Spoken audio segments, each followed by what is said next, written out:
Bonjour à tous, ici le Geekophile et je suis avec Florent. Salut. Et on va repartir cette fois sur un top 10. Alors un peu augmenté ce top 10 parce qu'on a vu pas mal de films en août. Le cinéma repart un petit peu au niveau du nombre de films qui sortent. Et donc on va vous parler des films d'août 2020. Le 10e, c'est un film qu'on a vu tous les deux et qu'on a mis en 10e place. Donc on va en parler de façon commune. Voilà, donc le film c'est The Perfect Candidate de Haifa El Mansour. Alors c'est une réalisatrice qui avait fait Wajda il y a quelques années, qui était un super film sur l'enfance au milieu de l'Arabie Saoudite avec toutes les règles, et elle voulait juste avoir un vélo et elle était un peu écrasée par l'oppression, etc. Et là, disons, elle ressent son scénario sur quelque chose de plus adulte, mais je vais te laisser parler du film, dire de quoi ça parle. Alors grossièrement en fait le film c'est on suit une médecin qui travaille donc dans ce pays où la position des femmes n'est pas forcément extrêmement bien vue. Donc elle est médecin, elle est voilée et elle bosse dans un hôpital, mais qui est un hôpital qui n'a pas de route, c'est-à-dire c'est vraiment une route désastreuse, c'est de la terre, etc. Et pour les urgences c'est une catastrophe. Alors du coup elle se dit non mais il faut quand même qu'on fasse quelque chose pour cette route. Et en tant que femme seule, en fait, que même en tant que médecin, elle n'a aucun poids, elle essaye de contacter ses supérieurs et tout, etc. Et elle n'a aucun poids. Alors du coup, alors qu'elle doit aller faire des papiers pour aller voir un colloque de médecine, elle en profite donc pour voir, donc c'est un oncle je crois à elle, qui doit lui faire ses papiers, et du coup il lui dit par contre la solution pour voir cet oncle c'est de se présenter à la mairie de cette ville. Alors elle se dit bon écoute, de toute façon il faut que je puisse aller à ce colloque, donc je m'inscris. Elle s'inscrit sur les listes. Au début c'est juste pour la forme, et progressivement en fait comme elle voit qu'elle n'arrive pas à faire avancer cette route, elle va aller au bout de sa démarche électorale et elle va se présenter en tant que femme candidate pour la mairie. Et en parallèle, donc tu as l'histoire du père qui lui est musicien, et lui en fait il se dit bah tiens ma fille elle est où, elle a besoin d'un papier, parce qu'en gros les femmes peuvent voyager uniquement si les maris l'autorisent, ou alors si le tuteur, donc le père, leur donne un papier qui leur dit voilà tu peux voyager. Seulement elle a plus ce papier, donc le père de son côté il s'inquiète un peu pour elle, il se pose des questions, il continue un peu son cheminement musical, et elle en parallèle elle se lance dans cette campagne en train de se dire simplement il me faut cette route, et il y a tous les hommes qui craignent un peu tout ça, quoi. Et ce qui va être assez drôle, c'est qu'elle en fait elle se présente vraiment pour un truc particulier, c'est pour cette route, pour l'état en fait de la santé de la population. Et quand à chaque fois qu'elle va aller en interview, etc., elle va être confrontée à des hommes qui vont dire « Et ça fait quoi d'être une femme dans une élection ?» Oui mais je m'en fous de ça, en fait moi je veux parler de mon programme, en gros, de mon programme qui est de refaire cette route notamment. Et ça va être assez intéressant de voir les confrontations qu'elle va avoir, même des patients qui sont très réfractaires à ce que ce soit une femme médecin, qui progressivement, parce qu'elle va les aider, et vont un peu changer d'avis sur elle. Et c'est assez intéressant à voir, le cheminement est plutôt cool. Donc franchement c'est un film intéressant dans ses thématiques. Après comment dire, Wajda parlait à peu près du même sujet, sauf que tu avais le regard d'enfant qui rendait le truc touchant. Là il y a peut-être que ça manque un peu d'émotion, il y a comment dire, c'est assez anecdotique en fait. On regarde une histoire en disant oui ok je comprends, son combat est légitime, mais à la fin c'était pas waouh c'est dingue ce qui s'est passé. Il y a une finalité qui est bien foutue, mais comment dire, il manquait peut-être un supplément d'âme. Et donc, pour notre top 10, on va tricher un peu, on va mettre en ex-aequo chacun un film, parce que, comment dire, on a vu tellement de films qu'il y en avait un qui était un peu aux portes du top 10, donc je vais te laisser commencer avec le tien. Donc oui, effectivement, moi, mon top 10 bis, c'est Class of 83, donc qui est un film sur Netflix, un film indien, alors parce que j'ai jamais vu de film, j'ai très rarement vu des films indiens, je crois qu'on n'en a même jamais vu vraiment. Pourtant c'est le plus gros producteur de films au monde, Bollywood, et je n'ai jamais vu de film bollywoodien. Et disons qu'ils ont beaucoup de mal à s'exporter. Voilà, c'est ça. C'est en plus assez atypique avec beaucoup de chants, etc. Et là donc on a un film qui est plus classique, entre guillemets, plus hollywoodien, dans le sens où ce n'est pas avec des chansons au milieu, etc. Un film donc de Atul Sabharwal, désolé si j'ai un peu déformé le nom, je ne sais pas prononcer le nom indien. C'est un film d'action, alors très sympa dans le sens où c'est un flic, un haut gradé qui démantèle un trafic de drogue, mais qui se rend compte que certains politiques sont impliqués dans ce complot de drogue, et il va être embêté parce qu'il ne va pas pouvoir les détrôner. et il va être dégradé. Il va être en fait, ils vont le placer en fait, le mettre dans un endroit où il fera pas chier en gros les politiques. Ils vont le mettre directeur de l'école de police. Et de là il va se dire ouais mais je vais pas rien faire. Je vais former 5 mecs qui vont eux, eh bien plus ou moins légalement foutre le bazar dans cette politique et dans ce trafic de drogue. Donc en gros il va créer 5 Punisher si on veut, hein. Bon c'est quand même pas non plus aussi violent qu'un Punisher, mais voilà c'est un peu l'idée de ah bah on va créer 5 super flics qui vont jouer sur le fil du rasoir de la loi pour mettre fin à ce trafic. Je trouvais que c'était plutôt bien, c'était assez rythmé, les acteurs sont bons et bah, pour un premier film bollywoodien, moi je trouve que c'est plutôt une bonne porte d'entrée, c'est sur Netflix. Donc franchement un film que je conseille sans problème parce que c'est un bon film d'action. Ouais, je suis peut-être passé à côté. Pourquoi Class of Alors c'est Class of 83 parce que, enfin 83 parce qu'en fait ça se passe dans les années, ça commence en fait en 1981 je crois, et c'est la promo qui est diplômée de 83 et il a choisi ces flics là parce que, enfin ces étudiants là parce que c'est des étudiants que, non même pas, c'est en fait à la base c'est des étudiants qui vont en fait être un peu rebelles et il se dit voilà c'est ça dont j'ai besoin en fait, c'est des mecs qui sont très bons, il y en a qui est très bon au tir mais qui va être rebelle et enfin les 5 vont être un peu rebelles et ça, il va se dire voilà c'est ça dont j'ai besoin, c'est des mecs qui soient incorrigibles, qui soient incorruptibles et que je puisse engager facilement. Donc voilà, plutôt un film très sympathique. Alors moi en 10e ex aequo, j'ai mis un film que j'ai vu il y a très peu de temps avec ma maman. C'est un film qui s'appelle Petit Pays, donc qui a eu beaucoup de succès, enfin disons que la salle était assez pleine quand même, ça ramène beaucoup de public. C'est un film réalisé par Éric Barbier, et il y a quelques années il avait fait un film qui s'appelait Les Promesses de l'Aube sur Romain Gary. J'avais trouvé vraiment moyen, genre une espèce d'agiographie un peu plan-plan. Là du coup c'est une adaptation du bouquin de Gaël Faye, donc, qui a grandi au Burundi. Et donc en fait on va parler du conflit entre les Hutus et les Tutsis dans les années 90 avec son regard d'enfant.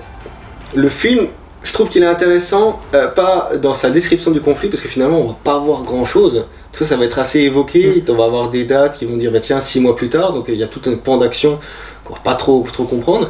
On va voir l'espèce de conflit politique peut y avoir dans ce pays, le fait d'être burundais, le fait d'avoir le Rwanda qui est en face, à quoi est-ce qu'on s'affile, est-ce qu'on a envie d'être étranger au Burundi ou étranger au pire en France, il y a tout ce rapport là, le fait que son père soit français, qui est joué par Jean-Paul Rouve, qui joue vachement bien, ouais, il joue très bien. Cet enfant qui est métis, donc il y a aussi ça comme un peu conflit qui est assez bien traité dans le film, et en même temps il y a ses parents qui se séparent, donc c'est vraiment l'enfance qui est confronté un peu à des déchirements à droite à gauche. Et ça c'est plutôt bien fait.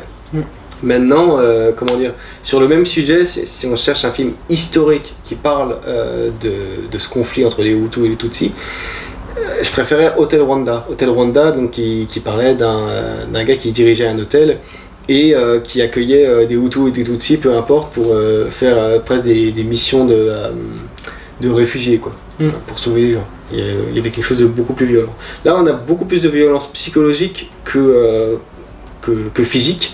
Ouais. Je me suis dit, oui, c'est bien fait, mais je sais pas si je m'en souviendrai très longtemps. Voilà, maintenant on passe au numéro 9. Et en numéro 9, eh bien, moi j'ai mis un film américain qui s'appelle Never Really Sometimes Always, de Eliza Hittman.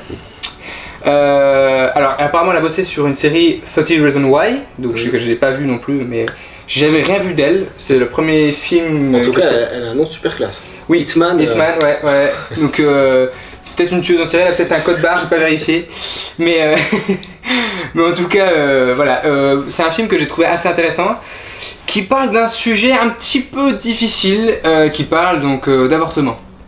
En fait on suit une jeune fille qui un jour, alors qu'elle travaille, va avoir des nausées, va pas se sentir bien et tout, et elle va se rendre au planning familial, enfin l'équivalent américain du planning familial, c'est-à-dire des endroits où on peut y aller sans dire à ses parents et demander soit en fait des consultations médicales, soit demander de la contraception.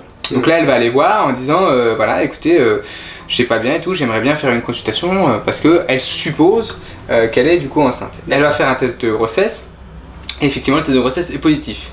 Donc la personne là, en fait, qui va lui faire le test, elle est un peu catholique intégriste et donc du coup va lui dire non mais l'avortement, non mais vous pouvez pas et tout, c'est pas bien et tout. Et sauf qu'elle ne veut pas de cet enfant. On comprendra un peu plus tard dans le film pourquoi elle en veut pas de cet enfant, parce qu'on n'a aucun moment dans le film où on met en avant un compagnon ou un copain de cette fille. Donc on se retrouve avec cette fille toute seule qui va se retrouver embêtée avec ça, qu'elle là dans l'état dans lequel elle est, comme elle a 17 ans, ils ne veulent pas lui faire son avortement sans l'autorisation de ses parents, elle ne veut pas prévenir ses parents et va se retrouver en fait avec sa cousine avec qui elle travaille. Donc elle travaille dans le même magasin que sa cousine et sa cousine va se rendre compte de la grossesse de sa cousine et elles vont dire bah écoute, on va chercher ensemble, et elles vont voir que dans l'état de New York, il y a possibilité de faire un avortement sans prévenir ses parents. Du coup, elles vont réunir toutes leurs économies, elles vont piquer de l'argent au travail, et elles vont partir en virée à New York pour aller au centre de... Donc du coup, c'est presque un road trip d'avortement. Voilà, en fait, c'est presque un road trip d'avortement, dans le sens où on va aller voir leurs galères de comment on s'en sort sans thune, pour aller payer un truc médical assez coûteux, assez onéreux, parce qu'on est aux États-Unis et que aux États-Unis, déjà il n'y a pas la sécurité sociale, donc il n'y a pas de remboursement comme ça. Elle a une assurance, mais le problème c'est que si elle utilise son assurance, ses parents vont être au courant de cet acte médical et elle ne veut pas. Du coup, elle est dans cette contrainte de se dire il faut que je réunisse de l'argent ou il faut que je trouve des trucs qui soient des gens qui fassent des avortements pas trop coûteux, des trucs comme ça. Et c'est assez compliqué, mais je trouvais ça intéressant de voir comment était traité le système médical aux États-Unis et comment était traitée cette décision difficile de cette jeune fille, où on va voir qu'elle ne veut absolument pas de cet enfant. Et on comprend plus tard dans des interrogatoires avec une psy, donc dans le centre dans lequel elle va.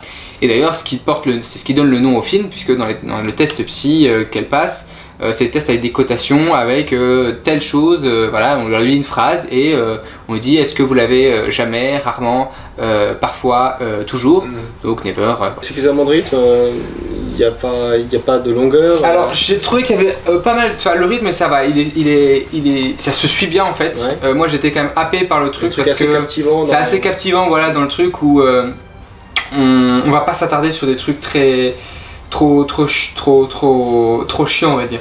La recherche d'appart et tout, en fait, la recherche de logement, on la comprend, on la sous-entend, mais on passe pas une heure à dire ah ouais, elles vont galérer à dormir, bidule truc et tout. Et non, j'ai trouvé plutôt intéressant dans le traitement qui est fait par ce film. Voilà. Alors moi, mon numéro 9, c'est un film de Koji Fukada. Donc on avait parlé de ce réalisateur japonais il y a assez peu de temps, parce qu'il avait fait l'excellent Harmonium, que je vous conseille encore une fois, chaudement. Et là, j'ai vu qu'il faisait un film cette année, je me suis dit, mais c'est génial et tout, j'avais adoré son film.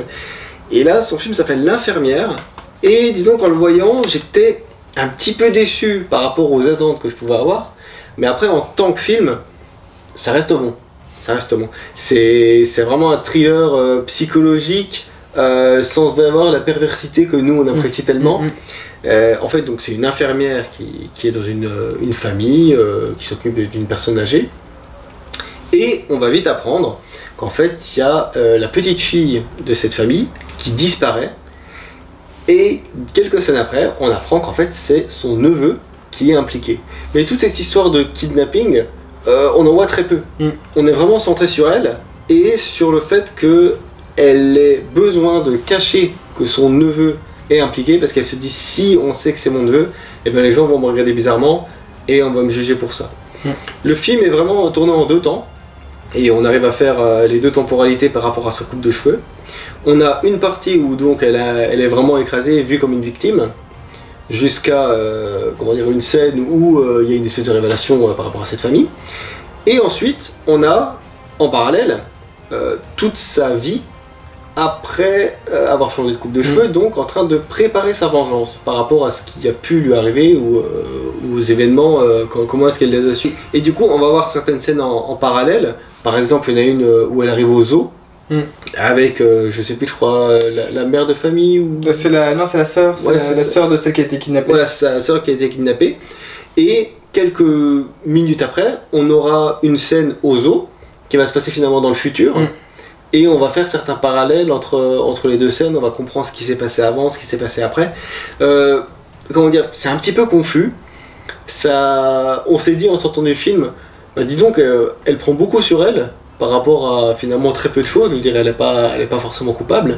Mais je trouve que la façon qu'elle a, elle, de gérer sa vie, ça reste assez intéressant parce que elle cherche une espèce de vengeance qui est un peu particulière. Oui, très très particulière.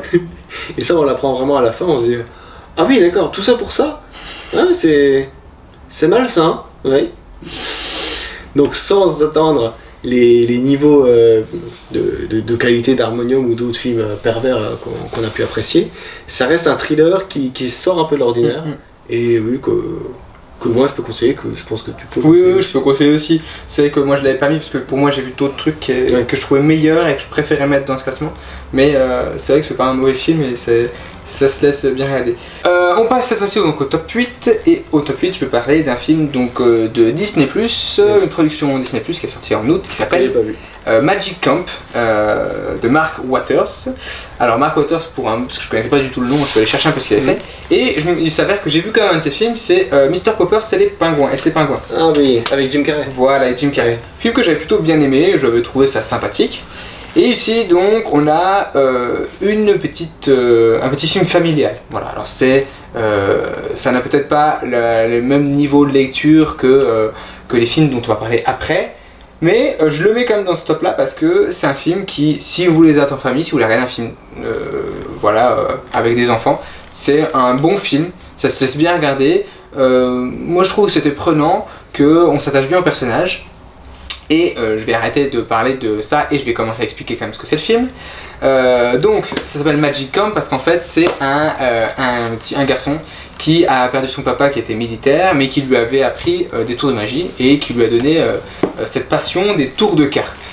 Donc il adore les tours de cartes, il est très doué mais il est très timide et il est inscrit dans un camp, on l'a inscrit dans un camp de magie où en fait c'est une école pendant l'été, en gros c'est un stage sur lequel eh bien, on va les former aux arts de la magie. Tu veux dire c'est comme Harry Potter mais en stage pour un week-end?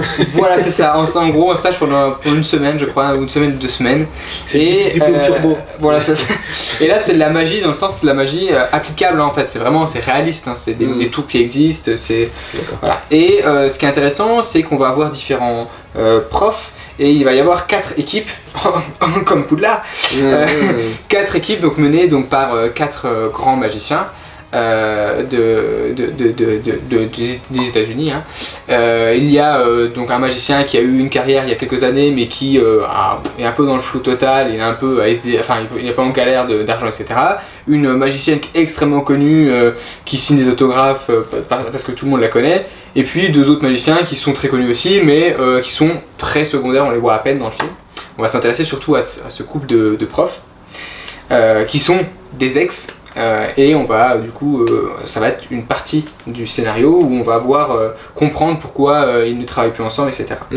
Donc on a en parallèle donc ces élèves qui vont apprendre avec évidemment toujours la tête de Turc, avec toujours celui qui va persécuter les autres, aussi une amourette entre 2 équipes concurrentes, voilà. Donc assez classique dans sa construction, mais voilà, je trouve que c'était assez bien fait, les personnages sont touchants. Et la conclusion est belle, donc voilà, c'est du Disney, hein, c'est classique de Disney, mais ça se laisse très bien regarder, donc voilà, c'est pour ça que je peux le conseiller. Alors moi en numéro 8, j'ai mis un film que tu as classé beaucoup plus haut, c'est Effacer l'historique de Gustave Kervern et Benoît Delépine. Alors il y avait 2 films que j'avais vus d'eux, c'était Mammouth avec Gérard Depardieu qui cherchait ses fiches de salaire en moto. C'était assez déjanté, un peu malsain, mais j'avais bien accroché. Et sinon ils avaient fait aussi I Feel Good il y a 2-3 ans, et là qui était pour moi le sommet de l'horreur. Il y a toujours une espèce de, comment dire, un truc un peu doudingue dans leur cinéma, avec des scénarios qui partent sur quelque chose de social pour entrer dans un univers complètement déjanté mais qui maîtrise très bien. Et là j'étais un petit peu déçu. En fait c'est une espèce de critique des réseaux sociaux de tout ce qu'on fait comme achat sur internet ou comment est-ce qu'on devient dépendant de nos portables. Là on se base donc sur 3 personnages. Il y en a un qui est joué par Blanche Gardin qui elle a beaucoup de galères, son fils du coup vit chez son père. Elle achète plein de trucs sur internet, elle se fait un peu avoir par rapport aux assurances, si j'ai bien compris. Et elle se trouve dans une situation un peu compliquée quand un gars lui fait une sextape et il lui fait du chantage à la sextape en lui disant bah tiens voilà je t'ai filmé, maintenant il faut que tu me donnes 10 000 euros sinon je dévoile la vidéo. Donc elle se dit oh non mon dieu il y a une vidéo de moi sur internet, il faut que je fasse quelque chose pour régler ça. On a un deuxième personnage qui est joué par Denis Podalides qui drague par téléphone une standardiste, voilà. Il dit ah mais vous habitez où? Ah ben j'habite à l'autre bout du monde et tout, c'est génial. Et du coup il entretient une relation avec elle. Et la dernière, Corinne Maziero, donc qui est assez connue pour une série sur France 3 je crois. Je sais plus le nom. Et elle est chauffeur Uber, ouais. Et en fait elle est très mal notée, je crois qu'elle doit avoir 1 étoile sur 5. Et elle se dit mais pourquoi j'ai qu'une étoile, moi j'aimerais avoir plus d'étoiles. Parce que du coup elle a pas de clients, voilà, c'est un peu le cercle vicieux. Et les 3 disons ont une certaine dépendance par rapport à leur portable ou des problèmes liés à ça. Et ils vont chercher des solutions de façon complètement absurde, mais dans leur univers ça se tient. Moi j'ai pas été totalement convaincu, mais je trouve qu'il y a des idées qui sont vraiment intéressantes. Comme ce gars qui vit dans une éolienne, c'est complètement absurde, mais quand on arrive devant, voilà c'est Dieu, il habite dans une éolienne. Donc ils arrivent devant un champ d'éoliennes et ils vont taper à toutes les portes pour vérifier où habite Dieu. Et quand ils arrivent, lui il va amener une certaine solution. C'est un film qui est assez social. Il y a des scènes qui sont complètement stupides, mais qui sont prenantes. Ouais. Où il y a une critique de la Poste qui est un petit peu agressive. Quand il va chercher son recommandé, on lui dit bah non, parce qu'en fait, le bureau de poste maintenant, il est plus là. Je sais que votre village est juste à côté, mais en fait là, pour retrouver votre recommandé, il faut que vous fassiez 50 km. Ah bah oui, c'est dommage. Du coup, on a compris l'espèce de désertification. Et quand il arrive là-bas, et il dit ah bah non écoutez j'ai fermé depuis 30 secondes, là je suis en train de... là je suis en RTT, je travaille sur mes RTT. Donc vous prenez votre recommandé et vous le lisez dehors, parce que moi j'ai pas envie de perdre de temps quoi. Ou le fils de Blanche Gardin qui a acheté des chaussures qui sont absurdes, ça ressemble à un sapin de Noël quoi.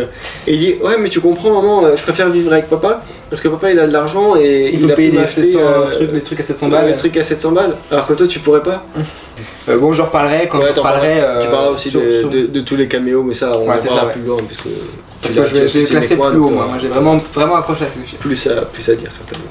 Pour le numéro 7 là, ça me fait penser, la semaine dernière du coup, j'ai vu un mec, il m'a coupé la route. Du coup, je l'ai suivi jusqu'à chez lui et j'ai cramé toute sa famille. Ah bah oui, non mais t'as bien fait. D'ailleurs c'est comme dans... mon numéro 7, donc voilà, Enragé, de Derek Bort. Alors, j'ai rien vu de lui, je ne le connaissais pas. Le concept c'est un Russell Crowe qui en fait est de mauvaise humeur. Mais très mauvaise humeur.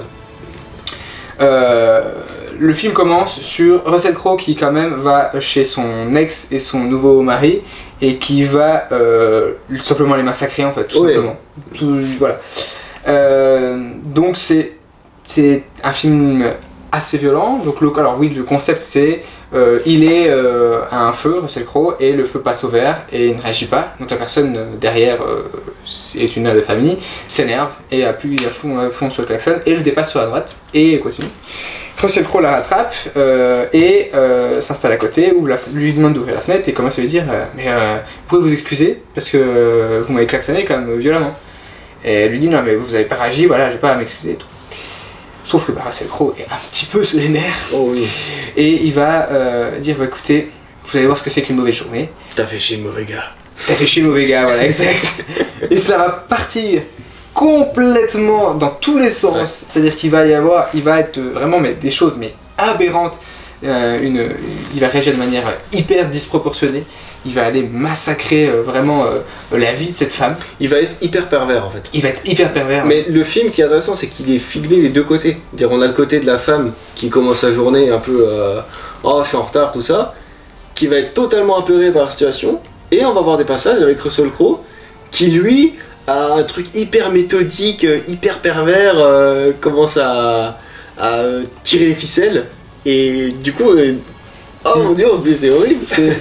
C'est en fait, si j'ai mis ce film là parce que je trouve que c'est un film qui assume vraiment jusqu'au bout son délire. Son concept. Et qui ne se prend pas vraiment au sérieux, qui est vraiment dans le sens, c'est complètement aberrant, hein. On peut pas, à aucun moment on peut se dire ah bah mais je le comprends le pauvre Russell. Non, c'est le personnage qu'on ne peut pas comprendre, c'est le personnage qui vraiment devient fou, littéralement, il devient fou et il va péter un câble total. La femme, autant on peut comprendre pourquoi elle s'énerve, pourquoi elle klaxonne, parce que juste avant elle vient d'apprendre qu'elle vient de se faire virer de chez un de ses employeurs parce que elle pouvait pas être là à cause de bouchons, voilà, etc. Que c'est pas la première fois apparemment qu'elle est en retard. Et du coup, elle, on la comprend et on va être en empathie totale avec elle. Que lui, on va se dire, mais putain, mais. Non, mais il n'y a rien qui va, il n'y a rien qui excuse. C'est vraiment. Non, c'est le monstre absolu, c'est un peu comme dans Duel. C'est-à-dire, voilà, dans Duel, c'est simplement un gars qui double un camion. Et après le camion qui va essayer de tuer le mec. Et vu qu'on n'a même pas d'image du conducteur du camion, on se dit le camion lui-même est un monstre. Donc, là on a quelque chose, vraiment un Russell Crowe qui a pris du poids, qui est vraiment une espèce de boule d'énergie comme ça, il est en train d'écraser, de donner des coups de poing super forts. Ce qu'on avait dit en sortant de la salle, c'est une série B. Vraiment c'est une série B qui s'assume. Et dans le côté... c'est pas forcément un film qu'on va retenir éternellement, mais ça change un petit peu d'habitude. Puis par contre, on met un gros avertissement, dégoncer au moins de 12 minimum, parce que c'est vraiment violent. Contrairement à leur Petit Pays, où on avait dit qu'il y avait un peu de violence, mais que c'était pas non plus ce qu'il y avait de plus violent. Celui-ci est par contre vraiment très cru. Et je peux comprendre que si vous n'aimez pas la grosse violence, par exemple si vous n'aimez pas des trucs genre Tarantino, genre les Kill Bill de Tarantino, ne tentez pas parce que vraiment c'est encore plus violent, c'est vraiment de la violence brute, de la violence sauvage. Donc voilà, c'est pas pour tout public, c'est possible de pas aimer du tout le délire. Moi voilà, je trouve que c'était vraiment pas le côté assumé qui était très drôle, enfin qui était très bien. Et ça finit même sur presque une blague en fait. C'est ça. C'est la fin, c'est la fin avec Florent, on a presque rigolé dans le truc. Dit, ouais d'accord, la morale est un peu douteuse. Si on la prend comme ça, c'est un peu bizarre. Et donc du coup voilà, blague à part, donc on avait fait une blague juste avant, mais après ça vous n'oserez plus klaxonner personne, enfin voilà, c'est ce genre de truc. Non c'est bon, non mais il est pas passé, c'est pas grave, je vais attendre un peu de plus. Le cinéma m'a bien fait apprendre des leçons. Et donc toi ton top 7? Alors mon numéro 7, pour continuer sur la même vibe, aussi une série B, mais alors une série B qui était vendue avec des gros budgets, comme un espèce de nouveau film super-héros. Mais en fait, moi je l'ai vu comme une série B assumée, totale, débile. Mais pour ce que ça vend, je trouve que ça marche. C'est Project Power de Henry Joost et Ariel Schulman, qui avait fait il y a quelques années Nerve avec une sorte de portable, comme ça tu te filmes, t'es cap, t'es pas cap. Et ils avaient fait aussi apparemment Paranormal Activity 3 et 4, que je n'ai pas vu, donc ils ont un petit pied dans l'horreur. Là c'est quand même, il y a un beau casting, il y a Jamie Foxx et Joseph Gordon-Levitt, c'est des acteurs assez connus. Et là c'est la production Netflix du mois d'août, on va dire, la grosse production. L'histoire, ça se passe donc en Nouvelle-Orléans. On a un arrivage de drogue, et en fait c'est une drogue, quand on la prend, on a des pouvoirs qui se déclenchent pour 5 minutes. Mais c'est pas un pouvoir par pilule, genre tiens tu prends une pilule, tu auras ce pouvoir là, tout ça. C'est pas comme les chocomystères dans Harry Potter, on pas oh tiens qu'est-ce qui se passe si je prends ça. Non là c'est, on a un pouvoir en nous, et c'est la drogue qui va révéler ce pouvoir pendant 5 minutes.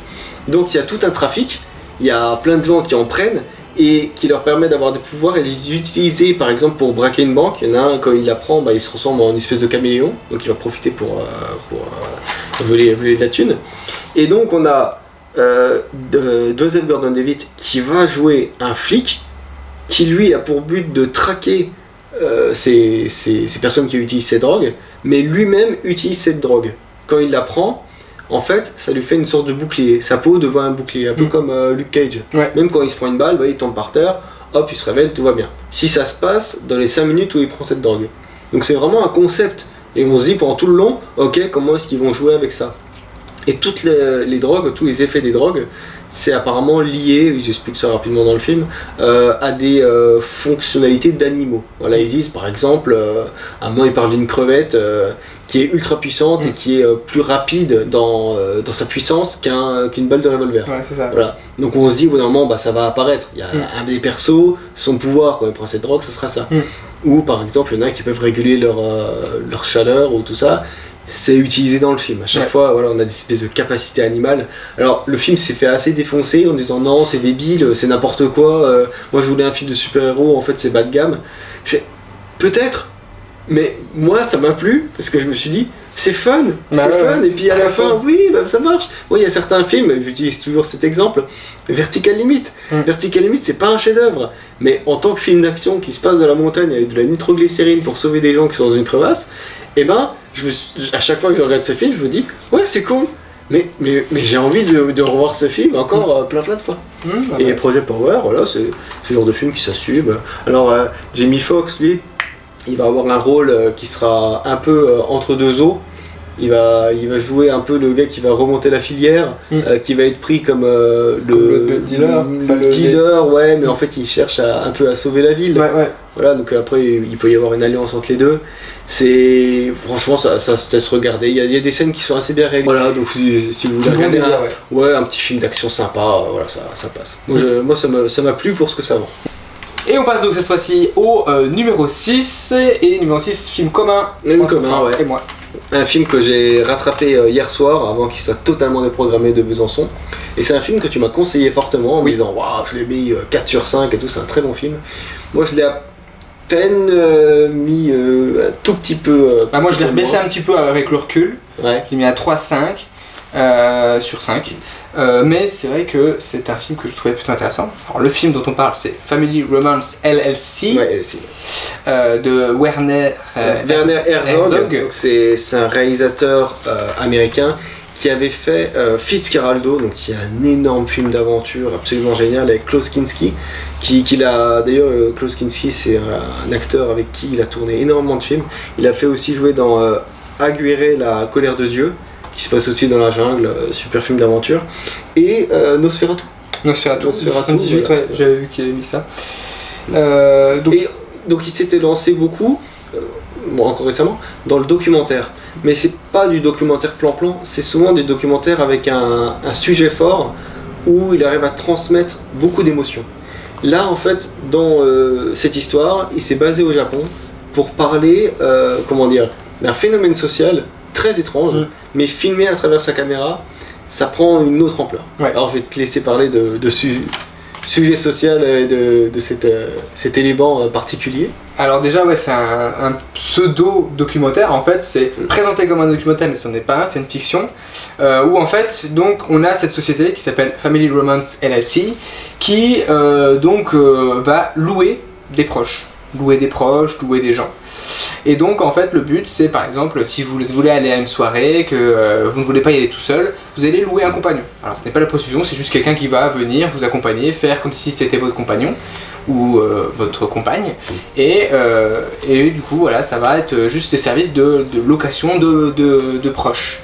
Donc on va voir des proches, alors il va y avoir plusieurs cas en fait qui vont être représentés dans le film. Ce qui va nous permettre de voir un petit peu le panel de la société. Et on a un cas qu'on va suivre sur lequel on va revenir plusieurs reprises avec donc, le patron en fait, de cette entreprise qui va jouer le rôle d'un père disparu d'une jeune fille. Voilà, qui va jouer le père et puis après il va jouer des fois d'autres rôles. Voilà, mais ce qui est intéressant c'est que le film commence directement sur lui sans qu'on ait aucune explication. Donc là on le voit simplement attendre son aplomb en disant attends, comment s'appelle cette fille Maïro. Maïro, tiens, écoute, je suis ton père et tout. C'est quoi cette histoire et tout ouais, en fait, tu sais, j'étais parti depuis longtemps, mais j'ai envie de reconnecter un lien avec toi. On va aller se balader sous les cerisiers en fleurs. Et on apprend ensuite qu'en fait, il joue le rôle du père donc, qui a quitté cette famille. parce que la mère l'a payé pour qu'elle joue ça. Ouais. Mais la fille est pas dupe, disons que elle se dit pas tiens c'est vraiment mon père. Ah ouais. Elle comprend qu'en fait c'est presque là pour créer un lien qu'elle n'a pas pu avoir. Voilà. Ou par exemple, il y en a un autre de l'agence qui va jouer le père d'une mariée parce que à ce mariage, le père, je crois qu'il est épileptique ou alcoolique. Ah, ouais, c'est ça, c'est-à-dire que la mère dit oh non mais il est malade, il est épileptique, voilà. donc il peut pas venir. Donc il nous faut un remplaçant. Voilà, c'est ça. Lui il joue le remplaçant. Et par contre la fille elle a dit non mais en fait ma mère elle veut pas vous le dire mais il est alcoolique alors il serait pas en état de venir donc on sait pas quelle est la vérité, on pense plutôt à la fille qui a l'air plus honnête, mais c'est vrai que voilà c'est remplacer et tout etc. Et ce comédien du coup il va y avoir tout le long du film aussi cette remise en cause parce que ah ouais mais du coup qui je suis. Ouais. C'est-à-dire que je suis, c'est-à-dire c'est pas un simple comédien. Un comédien, il va sur un tournage, il va jouer un personnage, il peut jouer Franco comme il peut jouer un SDF, mais on va dire il va pouvoir prendre plus de recul parce que c'est vraiment pour une caméra. C'est on tourne la scène, coupé, je reviens à ce que je suis, voilà. Que lui, il va devoir peut-être pendant une journée entière jouer une personne, jouer un père, jouer un bidule. Mais il le dit bien à un moment, il y a toute une scène avec plein de statues de renards et il dit à une dame qui rencontre, il fait bonjour, vous savez moi je suis une sorte de caméléon. Il fait ah c'est intéressant et tout. Je fais oui mais parfois en fait je préférais être un renard parce que il y a une certaine sagesse apparemment dans le renard et là il se dit des fois j'oublie même qui je suis. Et il y a une réflexion qui sort qui est intéressante. À un moment il sort un de ses potes et mais des fois je me demande si toute ma famille n'était pas des comédiens qui me faisaient croire qu'en fait j'étais dans une autre famille. Et il y a une espèce de remise en question presque méta, même sur le rôle d'acteur. Et vu que le film est filmé comme un documentaire, il y a certains moments où on se dit c'est de la fiction ou c'est de la réalité. Et à aucun moment on arrive à séparer les deux. Et voilà en ce qui concerne cette première partie du top 10 donc des films d'août. On va voir pour la deuxième partie normalement demain qui devrait sortir. Et du coup je vous dis à plus tard. Finité. Incontatem.